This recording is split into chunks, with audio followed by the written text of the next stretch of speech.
ታሪኩ የሚጀምረው ሉሲያተን የምትባል ወጣት በአንድ ቢሮ ውስጥ ስራዋን እየሰራች ነው። ስራ ባልደረባዋ ጆሽ ቴምፕልማን ይባላል። የሚያገለግሉትም ደግሞ ለሃንሰን ፓስካልና ሪቻርድ ለተባሉ አለቆቻቸው ነው። ሁልጊዜ ሉሲ ጆሽን እንደምትጠላው ትነግረዋለች። ወደ ስራ ስትገባ የመጀመሪያ ስራዋ ምን ያህል እንደምትጠላው መናገር ነው። አንዳንዴ ደግሞ እንደ ሕፃን ያጫውታቸዋል። በሁሉም ነገር ይወዳደራሉ።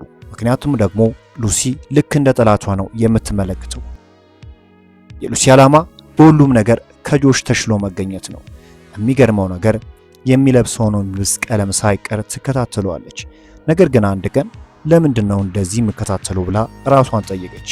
የምጠላው ከሆነ ስለ እርሱ ምን አገባኝ ብላ ወደ ስራዋ ተመለሰች። በሌላ ቀን ሉሲና ቴምፕልማን ለስብሰባ ይጠራሉ። አለቆቻቸው አንድ ሰው ቺፍ ኦፕሬተር አድርገው ሊቀጥሩ እንደሆነና አንድ ረዳት ለመቅጠርም ሐሳብ እንዳላቸው አሳውቋቸው።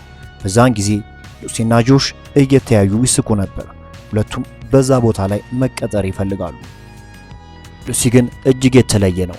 እንዴት አድርጋ በቦታው መቀጠር እንደምትችል እቅድ መንደፍ ጀመረች። ሆኖም ግን በዛ ምሽት ወደ ቤቷ ስትመለስ ያልጠበቀችው ነገር ተፈጠረ። በህልሟ ከጆሽ ጋር ጥሩ ጊዜ ስታሳልፍ ተመለከተች። በጠዋት ለእናቷ በመደወል ከአንድ ጓደኛዋ ጋር በመሆን ጊዜ እንደምታሳልፍ ነገረቻት። ሁሌም ቢሆን ስለ ጆስ ነው የምታስበው። ያ ደግሞ ለራሷም ሳይቀር ግራ ያጋባት ነበር። በመጨረሻ ግን ስለ እርሱ ያላትን ነገር ማቆም እንዳለባት ለራሷ ቃል ገባች። በሌላ ቀን ታዲያ የጆሽን ቀልብ ለመሳብ አጭር ቀሚስ ለብሳ ወደ ቢሮ ሄደች። ልክ ከቢሮ ስትደርስ ጆሽ ባለባበሷ በመገረም ሉሲን ዛሬ ዴት ልታደርጊ ነው ወይ አላት። ሉሲን በመዋሸት አዎ ከሆነ ሰው ጋር ዴት ለማድረግ አስቤያለሁ አለችው። ቦታው የት ነው ሲላት ቦታውንም በመዋሸት ነገረችው። ዳኒ የሚባል ወጣት ዲዛይነር ሲሆን በዛሬው ዕለት አብሯት እንዲሆን ውሸቷም እንዳይታወቅባት ለማድረግ አሰበች። በሊፍት ውስጥ ሆነው ሳለ ጆሽ ለምን እኔ አላደረሰሽም አላት። ሉሲ እኔ አልፈለግም በእግሬ ሄዳለሁ ስትል መለሰችለት። ያደረግሽው ጫማ አይመችሽም አላት። በጊዜው ሉሲ ሂል ጫማ ነበር ያደረገችው። በጣም ተናዳ ነበር። ልክ አይኖቹን ስትመለከት ሐሳቧን ሁሉ ረሳችው። በጣም ስሜታዊ ሆነው ነበር። ልክ እየተሳሳሙ እንዳለ የሊፍቱ በሮች ሲከፈቱ አንድ ላይ ሆነው ወደ ጆሽ መኪና ቀኑ። ጆሽ የታደርገዋለሁ ወዳለችው ወጣት ይዟት ይሄድ ጀመር። ከዳኒ ጋር እራት እየበሉ ባሉበት ሰዓት እንኳን የምታስበው እንዴት ሊሰማት እንደቻለ ነው። ወደ መታጠቢያ ክፍል ልታቀና ስትል ጆሽ ከተፍ ቢልስ ምሽቴን አበላሽብኝ እያለች ደጋግማ ጮኸችበት። ጆሽ ደግሞ የመጣሁት እኮ በመኪና ውስጥ የረሳሽውን ቦርሳ ልሰጥሽ ነበር አላት። በጊዜው በጆሽ ተግባር ተገረመች። በሌላ ቀን ታዲያ ቀደም ብላ ወደ ቢሮ በመግባት የጆሽን ፋይል እየገለጠች እሱን ለመጉዳት መረጃ ታፈላልግ ጀመር። ያገኘችው ደግሞ ሚስጥራዊ የሆነ ኮድ ነው። ሆኖም ግን ልትረዳው አልቻለችም።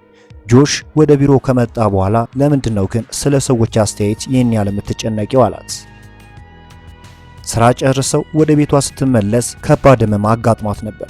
በሌላ ቀን ታዲያ የሆነ ደብዳቤ ይደርሳታል። ሐሳቡ ደግሞ ሁሌም ቢሆን ቆንጆ ነሽ የሚል ነበር። ተላከላት ከዳኒ እንደሆነ አሰበች። ወደ ስራ ስትመለስም እጅግ ደስተኛ ነበረች። ጆሽ አታይ የተሳሳምነውን ነገር መርሳት አለብን አላት። በሐሳቡ ወዲያውኑ ተስማማች። አንድ ጨዋታ ለምን አንጫወትም ሲላት ከዚህ በኋላ እንደዚህ አይነት ነገር ማቆም አለብን አለችው። በዛ ቅጽበት አለቃቸው ወደ ቢሮአቸው በመሄድ ስለ አዲሱ ስራቸው ጠየቃቸው። ሉሲም ሐሳቧን ለአለቃቸው እያብራራች ባለበት ጊዜ ጆሽ ሉሲን በማቋረጥ ውይ ይሄ እኮ አሰልቺ ነው በማለት የራሱን የሥራ ዕቅድ ለአለቃው ጥልቅ በሆነ መንገድ አብራራለት። ሐሳቡም በአለቃቸው ተቀባይነት አገኘ። ታዲያ በዛን ጊዜ በሐሳቧ ጆሽን አንቃ ለመግደል እያሰኛት ነበር።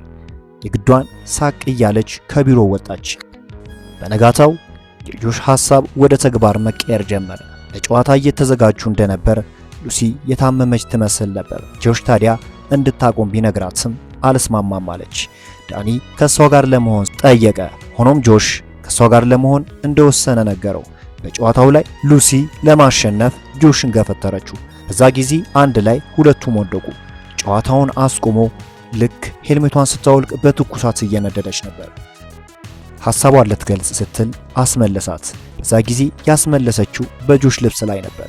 በጣም ይናደዳል ብላ ብትጠብቅም ከመቆጣት ይልቅ እጅግ ይንከባከባት ነበር። ወደ ቤቷ በመውሰድም አይታ የማታውቀውን እንክብካቤ ሰጣት። አሁን እኮ ብትሄድ ይሻላል ስትለው አይ እስኪሻለስ ድረስማ ፈጽሞ ንቅንቅ አልልም አላት።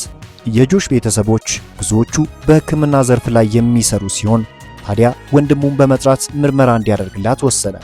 የጆሽ ወንድምም ወደ ቤቱ በመምጣት ምርመራ ካደረገላት በኋላ በቂ የሆነ እረፍት እንደሚያስፈልጋት ነገረው።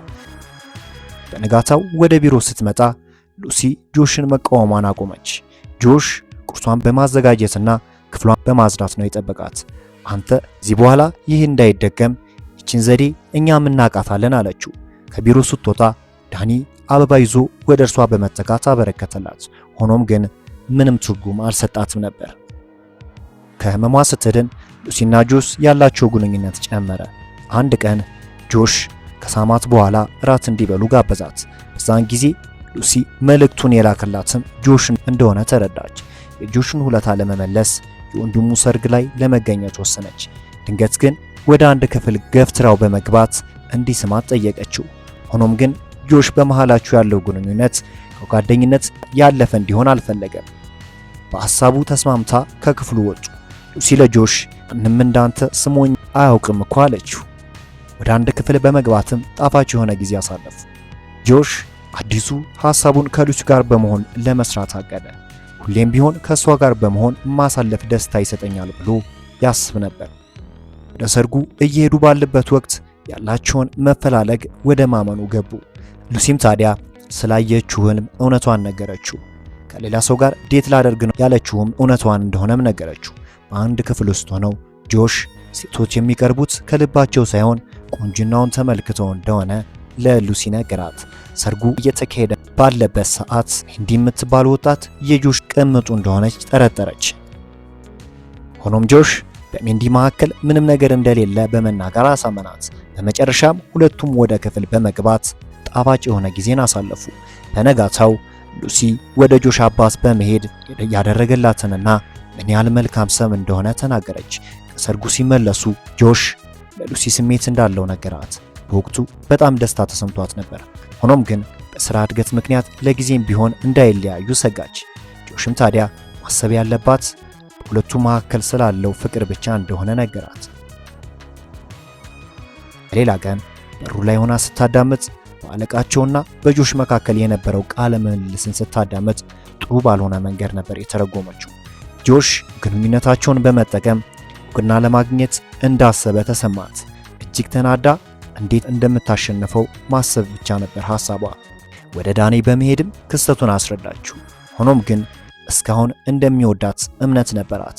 ከብዙ ውድድር በኋላ ለማን ሹመት እንደሚሰጥ ለማሳወቅ ዝግጅት አደረጉ። በዛ ጊዜ ጆሽ ይመረጣል የሚል እሳቤ ነበር። ያሰበችው ሳይሆን ግን ሹመቱ ለሉሲ ተሰጠ። ጆሽ ደፋ ቀና ሲል የነበረው ሉሲ ሹመት እንድታገኝ ነበር። በመሃላቸው ያለው ግንኙነትም መጨመር ቻለ። ውድ የአቤል ሲኒማ ተከታታዮች እንደዚህ አይነት የፊልም ትንተና ከተመቻችሁ ቻናሉን ሰብስክራይብ እንዲሁም ቪዲዮ ላይክ እና ሼር ማድረጋችሁን ፈጽሞ እንዳትዘነጉ።